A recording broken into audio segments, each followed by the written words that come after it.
belajar, yaitu tentang pembelajaran tentang berpikir komputasional dalam kehidupan sehari-hari dan juga manfaat berpikir komputasional dalam kehidupan sehari-hari. Ya, supaya semangat, ya, supaya semangat sebelum kita mulai, ya, kita ice breaking dulu. Ayo semuanya boleh berdiri, ya. Sebelum kita mulai pembelajaran hari ini, kita ice breaking dulu biar semangat, ya. Siap? Oke, ya. Ya, ini ibunya tangan diputar-putar. Nanti kalian ikut, ya. Oke.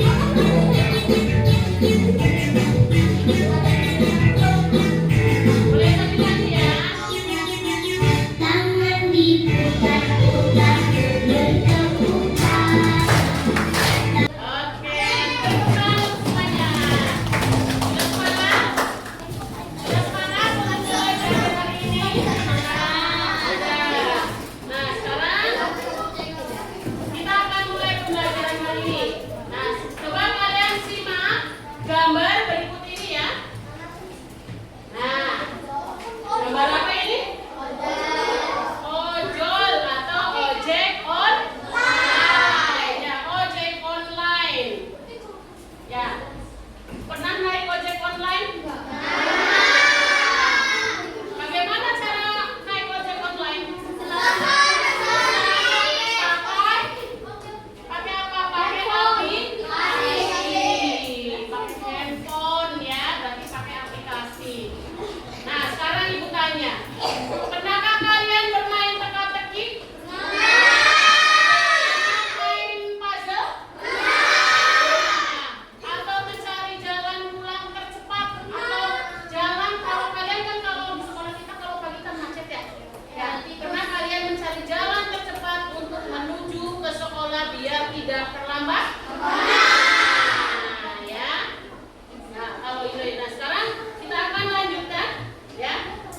Semua tadi kayak misalnya tadi kamu pesen ojek online, terus cara mencari jalan yang cepat supaya tidak terlambat ke sekolah, cara menyusun puzzle biar cepat selesai, itu namanya disebut juga dengan berpikir komputasional. Oke, ya. Berpikir komputasional itu adalah cara berpikir sistematis untuk memecahkan masalah, menganalisis dan merancang solusi berupa algoritma.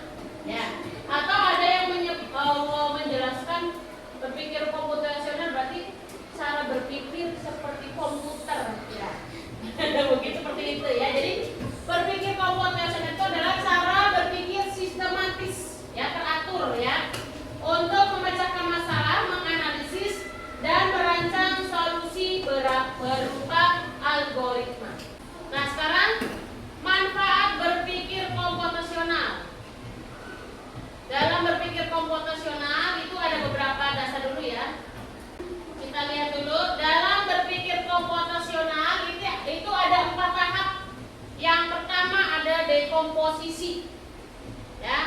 Ada pengenalan pola, ada abstraksi. Nah, disimak dulu videonya, nanti Ibu akan menjelaskan mana itu dekomposisi, ya, abstraksi dan pengolahan dalam kehidupan sehari-hari.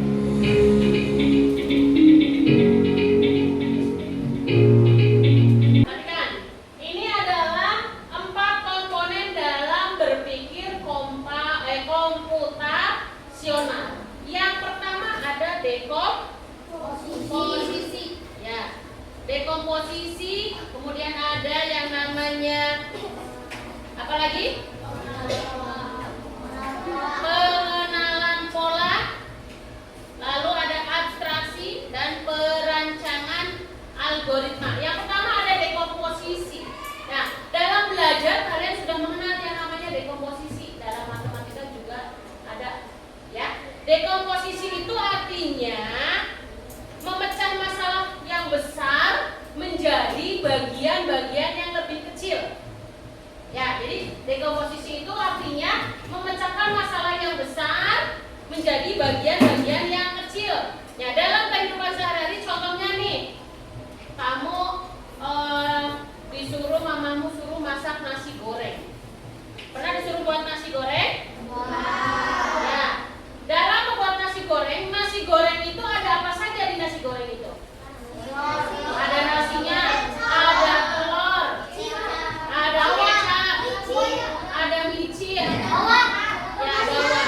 Ya, jadi contoh dekomposisi misalnya pada saat membuat nasi goreng. Nah, pemecahan masalahnya ini memecahkan proses menjadi bagian-bagian kecil, misalnya persiapan bahannya, ya, kemudian masak nasinya, lalu menumis sayurnya, mengorak-arik telurnya, ya sudah diproses, ya, kemudian digabungkan semuanya menjadi sebuah nasi goreng yang dihidangkan dalam sepiring nasi.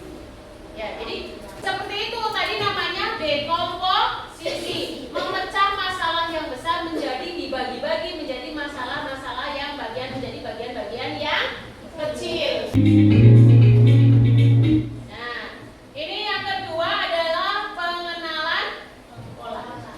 Ya. Pengenalan pola itu artinya mencari persamaan bagian-bagian yang sudah dipecah. Nah, perhatikan. Contohnya apa itu? Contohnya apa? Menyiapkan buku untuk sekolah mengikuti jadwal yang sudah ada. Ya, kamu kan sudah ada diberi jadwal. Ya, hari Senin misalnya, ya, IPS, IPA, matematika. Hari Selasa misalnya apa? Pengembangan diri, PJOK, TIK. Hari Rabu beda lagi, hari Kamis lagi. Hari Senin lagi ya tetap karena sudah ada jadwal, berarti polanya akan sama. Buku yang dibawa pun akan sama sesuai dengan jadwal. Itu namanya pengenalan pola, mencari persamaan dari bagian-bagian yang sudah dipecah, ya. Nah, ini contohnya jadwal pelajaran. Jadi kamu membawa buku sesuai jadwal pelajaran, ini masuk ke dalam berpikir komputasional. Lalu abstraksi itu contohnya kalau kamu diberi tugas, ya udah fokus mengerjakan tugas tersebut, abaikan kamu ini tugas pakai pulpen, ini bagaimana ya cara buat pulpen, ya tidak usah abaikan saja yang tidak penting, ya udah kamu fokus mengerjakan tugas saja, ya. Atau contoh lain, ya misalnya kamu diberi tugas, ayo anak-anak kamu nanti silakan rangkum cerita atau novel. Nah, di sini bagaimana cara berpikir komputasionalnya yang menunjukkan abstraksi? Contohnya yaitu kamu hanya menuliskan ulasan buku yang penting-penting saja, ya namanya juga meringkas. Meringkas itu ditulis semua atau menulis hal-hal yang penting saja? Yang hal-hal yang penting saja, yang tidak penting tidak usah ditulis. Itu masuk dalam abstraksi. Oh ya, tadi algoritma ya.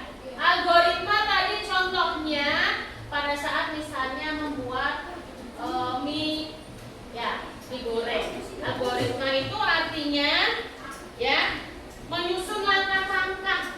Kalau dalam bahasa Indonesia itu ada istilah apa? Teks apa? Prosedur. Ya, algoritma itu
meningkatkan kreativitas. Lalu ya, memudahkan dalam mengambil keputusan. Lalu meningkatkan produktivitas dan kerjasama. Dan yang terakhir, meningkatkan rasa percaya diri. Ya, itu tadi. Nah, sekarang kalian sudah bentuk kelompok. Tugas selanjutnya kalian mengerjakan ya LKPD. Oke. Nah, di sini ada studi kasus ya. Nanti kalian baca dulu. Ya. Kalian silakan dibaca masalahnya, dikerjakan bersama-sama. Perhatikan untuk studi kasusnya, ini ada permasalahan mengidentifikasi penerapan berpikir komputasional. Ini ada sebuah cerita ya, sebuah cerita. Di sini ceritanya Lia kelas 5 SD ya, anaknya yang cerdas dan rajin, dia selalu datang ke sekolah. Nah, tugas kalian kamu baca di sini. Nah, ini jawab, ini pertanyaannya atau jawabannya? Ini soalnya, ini jawabannya ada di belakang. Ya, paham? Ya, nanti presentasikan hasil jawabanmu ke depan, oke? Ya, silakan. Baik, kelompok 1 akan mempresentasikan hasil diskusinya. Silakan maju kelompok 1.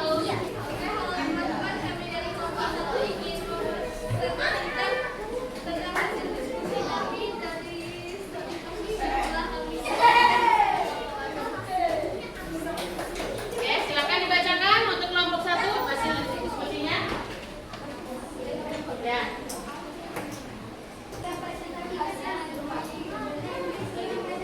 Oke ya, beri tepuk tangan untuk kelompok 1.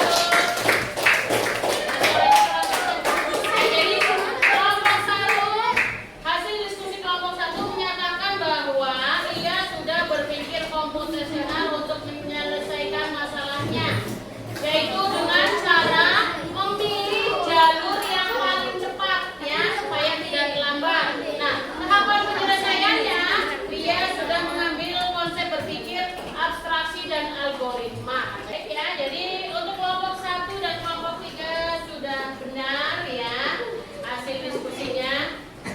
Ya. Nah, sekarang kita akan lanjutkan LKPD yang selanjutnya. Ini dikerjakan satu anak sendiri-sendiri ya. Ini akan kamu menyelesaikan masalah, yaitu membantu induk ayam supaya menemukan anak ayam yang hilang. Ya. Oke, boleh bagikan. Jangan lupa ditulis namanya. Baik anak-anak, ini tadi sudah dikumpulkan LKPD-nya. Nah, sekarang kamu buka bukunya. Di atas ada uji kompetensi, silakan kamu jawab. Ya, uji kompetensi di depan, sini di layar, yang ada di layar. Tulis di kertas, ya. Ditulis, nanti dikerjakan. Ayo, tulis dulu ya. Baik ya anak-anak, nanti kalian kumpulkan tugasnya ya, yang tadi uji kompetensinya. Untuk selanjutnya, ya, kita akan menyimpulkan bersama-sama. Ya. Tadi kalian sudah belajar ya. Ada 3 tahap. Ada berapa tahapannya? 4 ya. Ada 4 tahap dalam berpikir komputasional. Ya. Berarti jadi kalian setelah mengikuti pembelajaran hari ini, kalian sudah paham ya bahwa dari apa yang kita pelajari tadi, bahwa dapat disimpulkan bahwa berpikir komputasional sangat membantu orang dalam menyelesaikan masalah dengan cepat dan logis ya.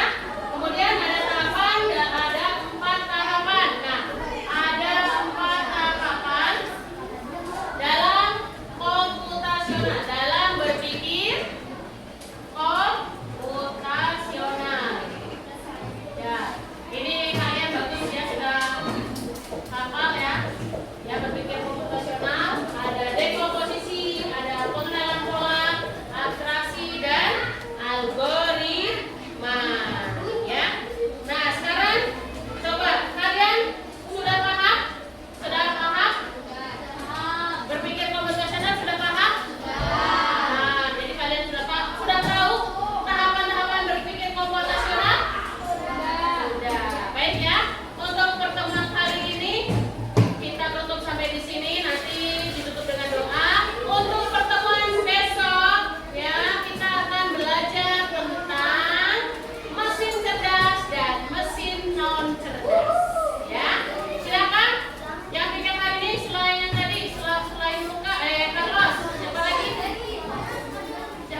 Eh,